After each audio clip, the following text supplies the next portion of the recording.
April 16, 1945, Weimar, Germany.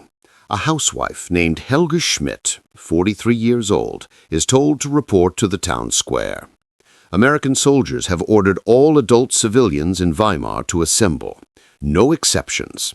She doesn't know why. Her husband was killed on the Eastern Front in 1943. Her son is missing somewhere in the chaos of Germany's collapse. She's been living on rations, surviving Allied bombing, waiting for the war to end. Now American troops control her city, and they're giving orders. At the square, 1,200 civilians stand in confused groups. An American officer addresses them in broken German. "You will be taken to a place near your city. You will see what has been done in your name. You will witness what your government has created." Then American soldiers march them out of the city. They walk for 2 hours, 10 kilometers. They're heading toward Buchenwald. Helga knows about Buchenwald. Everyone in Weimar knows about Buchenwald. It's been there since 1937. She's seen the prisoners in their striped uniforms being marched through town to work in factories. She's seen the smoke from the crematorium. She's smelled it. Everyone has smelled it. But she didn't know. That's what she tells herself. She knew something was there, but she didn't know what. The gates of Buchenwald open. The American soldiers force the civilians inside. What Helga sees in the next 2 hours will haunt her for the rest of her life. Stacks of corpses, living skeletons staring at her with hollow eyes. The crematorium with bones still inside. The medical experimentation room. The gallows. The punishment cells, the sheer industrial scale of cruelty. An American soldier says to her, "You lived 10 kilometers from this. You're going to tell me you didn't know?" She starts crying. "We didn't know. We didn't know it was like this." Her reaction, and the reactions of 1,200 other German civilians that day, and tens of thousands of other German civilians forced to tour camps across Germany in April and May 1945, reveals something profound about complicity, about willful ignorance, about what people choose to see and not see. The reactions split immediately. Some German civilians faint, some vomit. Some stand frozen, unable to process what they're seeing. Some cry. But others, and this is what shocks the American soldiers, some argue. Some deny. Some make excuses. A man in his 50s, a shopkeeper, says to the American guard, "This is propaganda. You brought these bodies here. You staged this to make us look bad." The American soldier, barely controlling his rage, responds, "We've been here 3 days. This is what we found. Your government did this. Your people did this." But walk 20 meters away and you hear something different. A young woman, maybe 25, collapses in tears. "I didn't know," she keeps saying. "I didn't know. Oh God, I didn't know." She's genuine. Her horror is real. She truly didn't understand the scale of what was happening. A teacher from Weimar, a man who taught at the local gymnasium for 20 years, stands silent for a long time, looking at the corpses. Then he says quietly to another civilian, "We knew. Maybe not the details. Maybe not the full horror, but we knew enough. We chose not to ask questions. We chose not to see. This is on us." The age differences matter. Older Germans, who remember the Weimar Republic, who remember a Germany before Hitler, they tend to show more genuine shock. Many of them opposed the Nazis quietly, or simply withdrew from politics, trying to survive. A man in his 60s says to an American officer, "I voted against Hitler in 1933. I lost my job for it. I've kept my head down for 12 years. But I lived here. I should have done something. I should have known. I have no excuse." But younger Germans, raised entirely under Nazi indoctrination, they react differently. Some are genuinely shocked. The propaganda told them camps were for criminals and enemies of the state, not for this industrial murder. Others maintain their ideology, even in the face of evidence. A Hitler Youth member 17 years old, forced to help bury corpses, says to another youth, "The Jews were our enemies. The state had to protect itself." Even here, even now, the indoctrination holds. The class divisions appear immediately. Working-class Germans tend to claim ignorance more uniformly. "We worked in the factories. We didn't know what happened in the camps. We just tried to survive." Some of this is true. Some of it is convenient. Middle-class Germans, educated, more likely to have had information access, they have less room to claim total ignorance. A bank manager from Weimar admits to another civilian, "I processed loans for businesses that used camp labor. I knew they were working people to death. I told myself it wasn't my concern. I was wrong." The gender differences are complex. German women often claimed they focused on family survival and didn't involve themselves in politics. "I kept my children fed. I kept my home together while my husband was at war. I didn't ask questions about camps." Some American soldiers accept this. Others don't. A female American war correspondent watches German women tour Buchenwald and writes in her notes, "They claim they were just housewives, just mothers, as if domesticity absolved them from citizenship in a genocidal state." The geographic proximity matters enormously. Civilians from Weimar, living 10 kilometers from Buchenwald, have a harder time claiming ignorance than Germans from distant cities. They saw the prisoners. They smelled the crematorium. They interacted with the camp in dozens of small ways. An American officer asks a Weimar civilian, "How could you not know?" The man responds, "We knew there was a camp. We knew prisoners worked in our factories. We didn't know about the killing. We didn't know about the scale." The American officer says, "You didn't want to know. There's a difference." But here's the complication. Some German civilians genuinely helped prisoners when they could. A woman from Weimar admits she sometimes left food where prisoners marched past.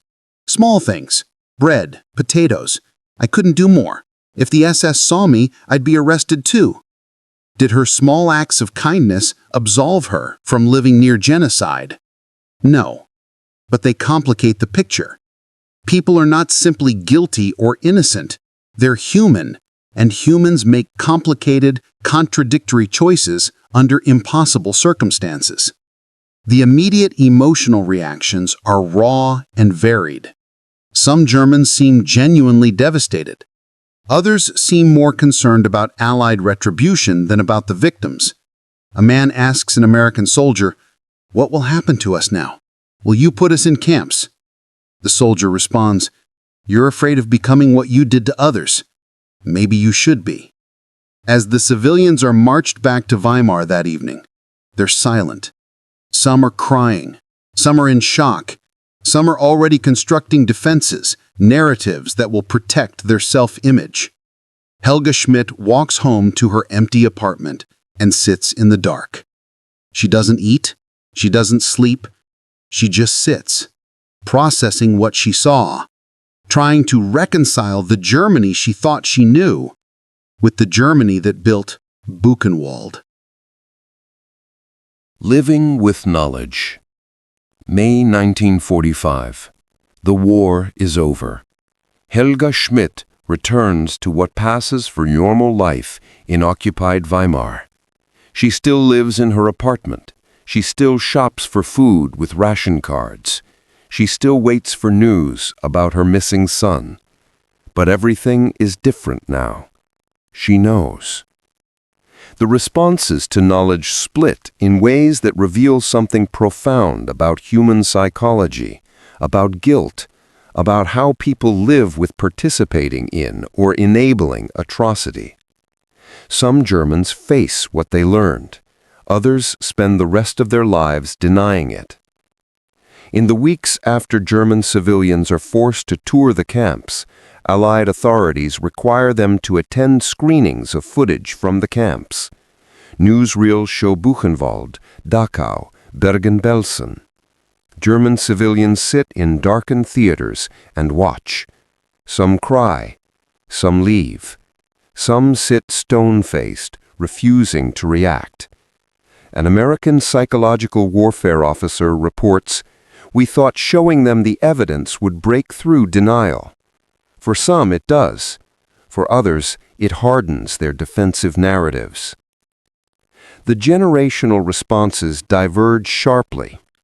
Older Germans, who remember pre-Nazi Germany, are more likely to express genuine remorse. A man in his 70s says publicly, "We allowed this to happen. We looked away. We told ourselves it wasn't our business. We were cowards, and our cowardice enabled monsters." He becomes an outcast among his neighbors for saying this. Speaking the truth is less socially acceptable than maintaining collective denial. Younger Germans, raised under Nazi ideology, struggled differently. A young woman who'd been enthusiastic about the Hitler Youth says years later, "I was 19 in 1945. Everything I'd been taught was a lie. My whole worldview collapsed. Some of my friends killed themselves. Others just rebuilt their beliefs around the idea that the camps were exaggerated, that the Allies fabricated evidence. It was easier than admitting we'd been complicit in genocide." The "we didn't know" defense becomes the dominant narrative almost immediately. It spreads through German society like a protective blanket. At dinner tables, in shops, in churches, Germans tell each other they didn't know. The more they say it, the more they believe it. A teacher who lived in Weimar her whole life tells her students in 1946, "None of us knew about the camps. It was all hidden from the German people." One of her students, who remembers seeing prisoners marched through town, stays silent. Contradicting the collective narrative is dangerous.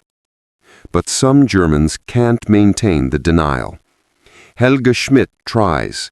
She tells herself she didn't know, but she remembers the smoke. She remembers the smell. She remembers seeing prisoners and thinking they looked sick and not asking why. She remembers a Jewish family who lived in her building who disappeared in 1942, and she never asked where they went. She knows she didn't do the killing, but she also knows she didn't stop it. She didn't even try to understand it. She chose comfort over curiosity. And now those choices haunt her. The class divisions in responses deepen over time. Working-class Germans more uniformly claim they were just following orders, just trying to survive, just powerless people caught up in forces beyond their control. What could we do? We weren't in the SS. We weren't in the government. We just worked and tried to feed our families. This narrative protects them from guilt, but also from agency. They position themselves as victims of the Nazi regime, rather than participants in it. Middle-class and educated Germans face a harder reckoning. They had more information access. They made more choices. They had more ability to understand what was happening. Some face this honestly. A doctor who worked near a camp admits publicly, "I treated prisoners sometimes. I saw what was being done to them. I told myself I was just a doctor, that medicine was separate from politics. I was wrong. I should have done something. I didn't. I am guilty." He's ostracized by his community for this honesty. The Nazi true believers, the ones who genuinely supported Hitler's ideology, they respond in one of two ways. Some undergo genuine ideological conversion, rejecting everything they believed and trying to understand how they were deceived. Others retreat into hardened denial, insisting the camps were necessary or exaggerated or justified. A former Nazi Party member says in 1946, still believing, "The Jews were our enemies. The camps were harsh, yes, but war is harsh. What about the Allied bombing of Dresden? What about German civilians killed by the Soviets? Why do only Jewish deaths matter?" His moral equivalence is a defense mechanism, a way to avoid facing what he supported. The regional differences persist. Germans who lived near camps struggle more with collective guilt because the evidence is literally in their backyard. Germans from cities far from camps find it easier to maintain ignorance. We were in Hamburg. The camps were in the east. How could we know? Geography becomes a moral defense. The silence that settles over Germany is profound and destructive. Families don't talk about the camps. Parents don't tell children. Teachers don't teach it. Churches don't preach about it. The immediate post-war period becomes a collective agreement not to discuss what happened, not to process it, not to face it. This silence will poison German society for decades. The unprocessed guilt, the unacknowledged complicity, it festers beneath the surface. Helga Schmidt tries to talk about Buchenwald once at a neighborhood gathering in 1947. She says, "We need to face what happened. We need to admit we knew enough to have done something." The room goes silent. Then someone changes the subject. After that, no one invites Helga to gatherings anymore. Truth-telling is social suicide. But there are exceptions. Some Germans dedicate their lives to atonement. A man who lived near Dachau becomes an activist, documenting Nazi crimes, testifying at trials, educating young Germans. I can't undo what was done, but I can make sure it's remembered, that it's faced, that it never happens again. His neighbors call him a traitor to Germany. He says, "I'm being loyal to humanity." The psychological mechanisms of denial are fascinating and horrifying. Germans who saw the camps develop elaborate explanations that protect their self-image. Yes, I saw terrible things, but surely that was an exception. Surely most camps weren't like that. Surely the Allies exaggerated. Or, yes, atrocities happened, but I had no power to stop them. I'm a victim too, really. The Nazis oppressed all of us. These narratives aren't entirely false, but they're self-serving. They minimize agency. They avoid responsibility. Years pass. Decades pass. Some Germans maintain their denial until they die. Others, slowly, painfully, come to terms with their complicity. Helga Schmidt, in her 70s in the 1970s, tells her granddaughter about being forced to tour Buchenwald. The granddaughter asks, "Did you really not know, Oma?" Helga pauses for a long time. Then she says, "I knew enough.